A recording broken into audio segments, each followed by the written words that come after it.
We all know that it's extremely difficult to call a relationship off, especially when you've been with someone for a long period of time. Well, luckily for us, there's a new service called the Breakup Shop.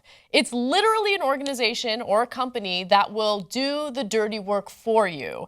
Now, the Breakup Shop offers the following: a breakup email that will be written for you for only $10, a breakup text for $10, a standard breakup letter for $20, a custom breakup letter for $30, or a breakup phone call starting at $29. You can pay more for a rush order.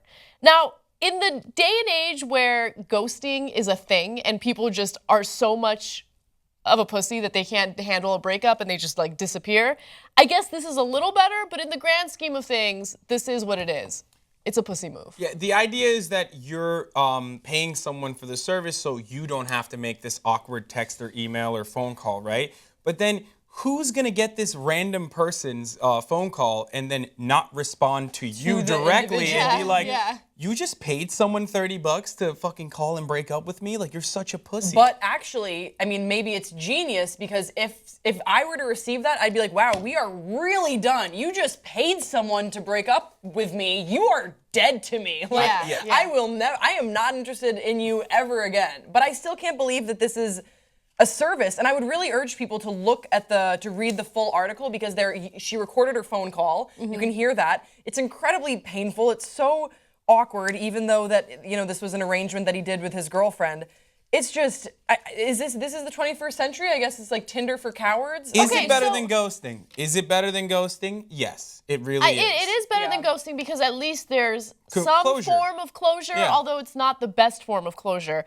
What's the worst way that you guys have ended a relationship? I'm curious. I usually just never talk about anything serious, but like I've never had like a serious relationship until now. You've never had a serious relationship? I mean, I have, but I never really loved anyone in my relationships. And what I usually do is I will kind of just never talk about the actual issues or anything like that. I avoid everything. And then eventually, like, I'll go on like Thanksgiving break or something and just never talk to them throughout that whole time. When they come back, they're like, what the fuck just happened? And just kind of like push the relationship. Just just edge it to a point where like the other party's like, this is not working out. And then I'm like, oh no. So you push them to break up with you because you can't handle the breakup. Exactly. Okay, that's just as cowardly. That's exactly right. And you're never the villain. Oh my gosh. Grace, what about you? Worst way. I was in an on-again, off-again relationship for a number of years. And at one point in time, I messaged her, okay, period, bye, period, on Facebook. And then I deleted her. Oh my God. That's worse than my idea, wasn't it? Well, I'm not proud. I probably would have used a service if it had been available to me. Right. Because I was a coward then, and now I'm a grown adult woman. The thing that sucks is when the relationship is over for you and it's not a mutual thing, there's really no easy way of doing it. There's no good way of doing it, and no matter what, that other person's gonna hate you. It's gonna hurt. Which sucks. And here's what I want. I know that, look, we should definitely criticize those who are too weak and, you know, not courageous enough to do a proper breakup, right? But I also want to criticize those who can't handle being broken up with. Okay, if someone comes to you and they're honest with you and they tell you, look, it's not working out, I'm just not in love with you anymore. I know it hurts. No, but like, even if they're really honest and they say, look, we just don't jive anymore, you should actually be proud of them for doing it. And the reason why I say that, I did. Realistically, like you use it like, we don't jive anymore. Hey, you and me. You never take me jive down anymore. It just won't work out. You're just a cold turkey. I'm finding another person to hand jive with on my weekends.